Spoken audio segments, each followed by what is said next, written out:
I'm our middle school student government president, and I'm so excited to get to work serving our community. We are going to have such an awesome year. I would like to welcome you all to our first middle school flag ceremony to the school year. To begin, we will have co-vice Carrie and Julian raise our flags.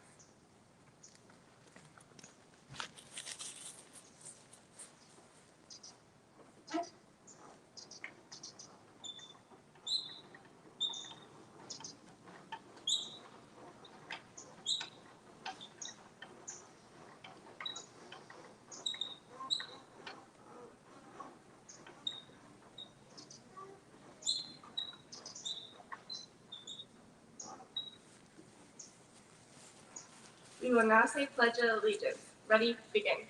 I pledge allegiance to the flag of the United States of America and to the republic for which it stands, one nation, under God, indivisible, with liberty and justice for all.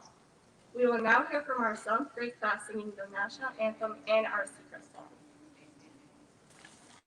Oh, say, can you see by the dawn's early light what so proudly we hailed at the twilight's last gleaming, moved by stripes and bright stars through the perilous night, where the ramparts we watched were so gallantly streaming, and the rockets red glare, the bombs bursting in air, came through the night, that our flag was still there.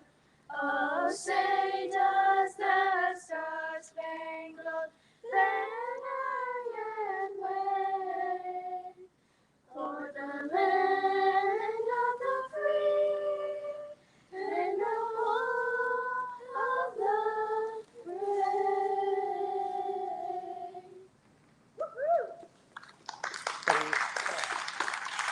You sail the deep blue ocean in a ship made out of dreams. You can climb to the top of the mountain, no matter how hard it seems. You can write a song so beautiful for everyone to sing. Just use your imagination and you can do anything if you be the best that you can be. Shine your light for the world to see. Oh, secrets is a magical journey.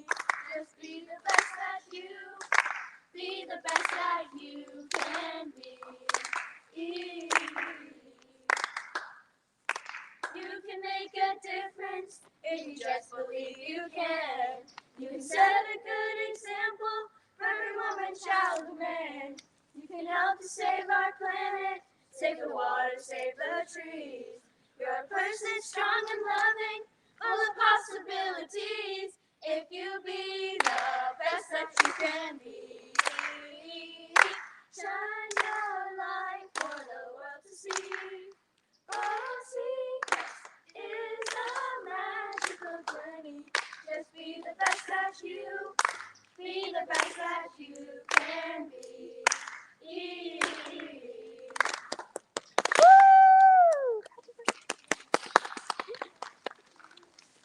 We will now head inside our newly renovated STEAM Center to give you all a tour.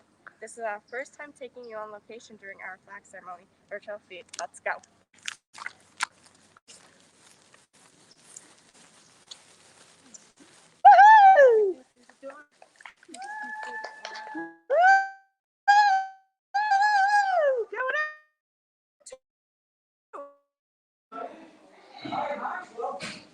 Our STEAM Center. Now, our STEAM Center is brand new to this year. And what does that stand for? Well, science, technology, engineering, arts, and math. And take a look at this entire space. Using this space will be every single grade without sequence. And what we're going to do today is do a quick, brief tour of all the facilities that we offer. So what we're going to do first is come on right in here to Mr. Wright. And as we go through, this is our middle and upper school computer lab.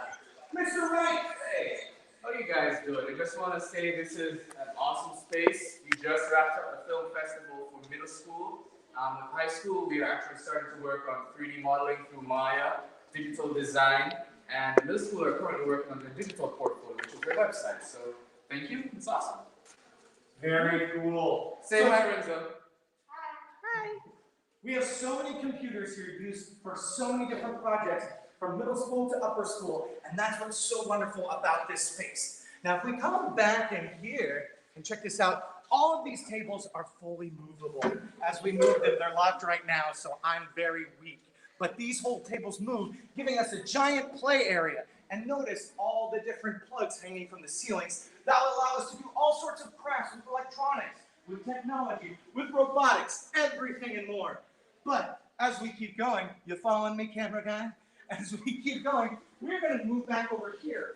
So if this is a space used for all ages, we're going to move a little bit back further, and we're heading to the Sprout Lab, which is our lower school and our baby wave. And let's check out right here. Miss Paxton, say hi, Miss Paxton. Hi, welcome to the Sprout Lab. This is where curiosity grows. Come and play.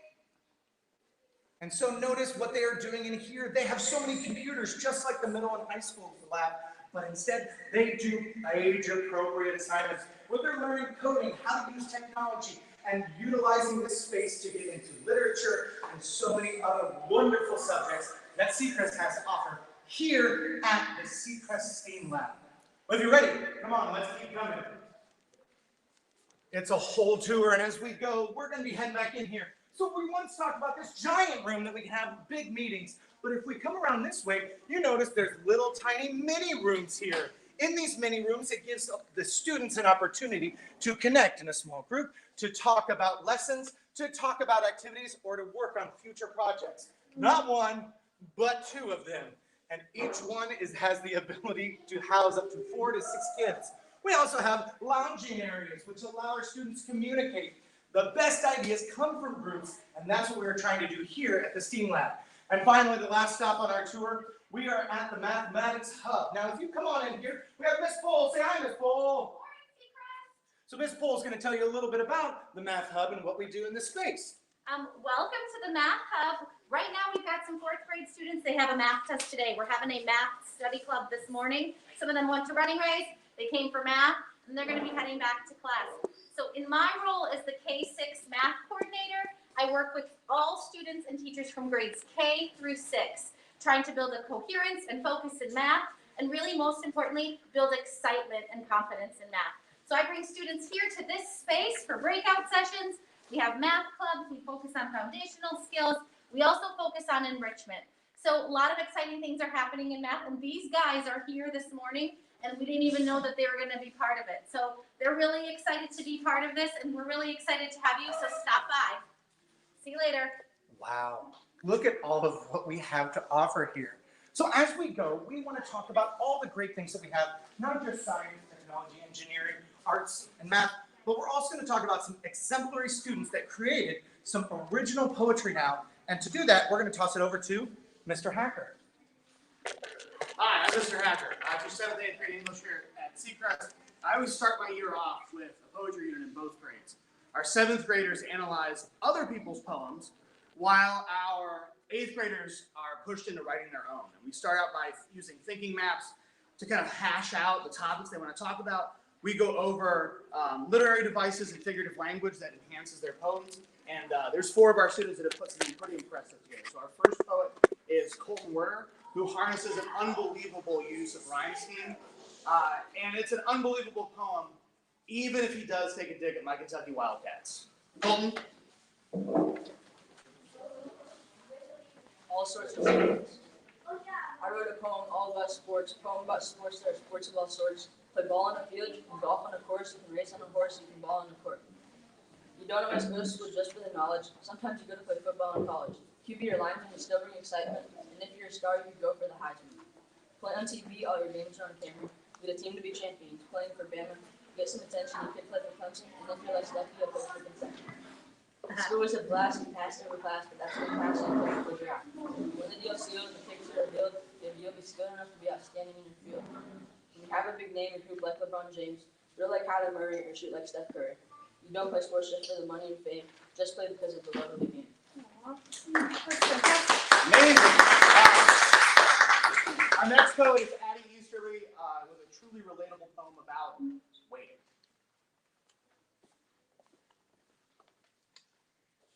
I was so sure I had my poem down and ready to go. And then I was unsure of it. So I kept writing and writing and writing and writing and writing and writing like a record player on repeat. I tried writing poems about good topics, but I just couldn't take it seriously. So I just kept writing and writing and writing and writing and writing. There were so many topics flowing through my head, but I settled with this. People say that writing a poem is like writing a song, but these poems just weren't singing to me. So I had to keep writing and writing and writing and writing and writing, and now I am done. Woo. Our next poet is Matthew Ferris, who uses in his poem he uses an eagle as a metaphor for much, much more.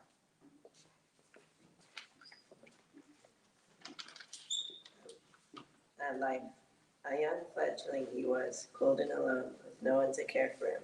Although through his struggles, he kept his face up and learned to shift for himself, surviving through harsh weather, relying on no other to find his true potential, gaining wisdom on his journey, always pushing through, being the best that he could be.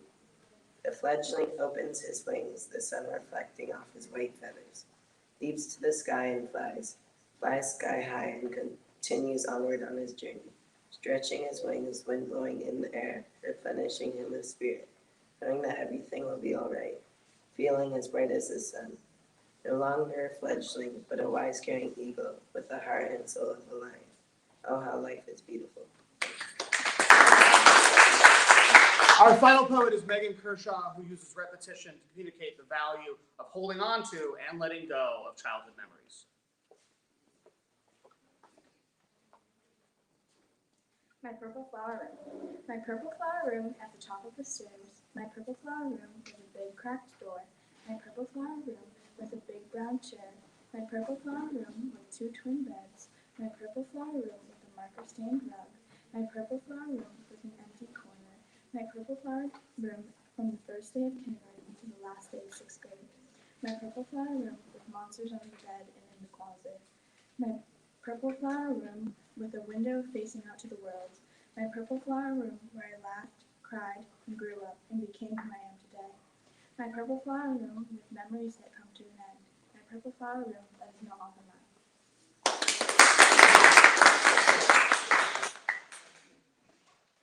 Alrighty, good morning Seacrest. My name is Izzy Soderland and I'm a junior here at Seacrest and a member of the Seacrest varsity volleyball team. Today at lunch there's going to be a soccer meeting under the pavilion for anyone who's interested in playing at lunch today.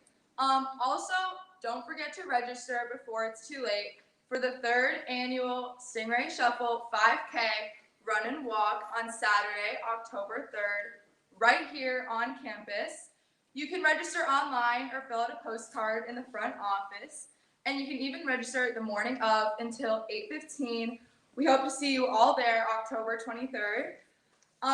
This Tuesday, we have our official fall tailgate after school on September 28th. Head over to the pavilion to enjoy the Rock Food Truck, Naples Popcorn Company, and Kona Ice.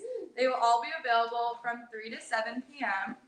There will be family fun, music, games, raffles, and Stingy to get us ready for lots of volleyball to cheer on the middle school at 4:30, the JV at 5:30, and the varsity team at 7.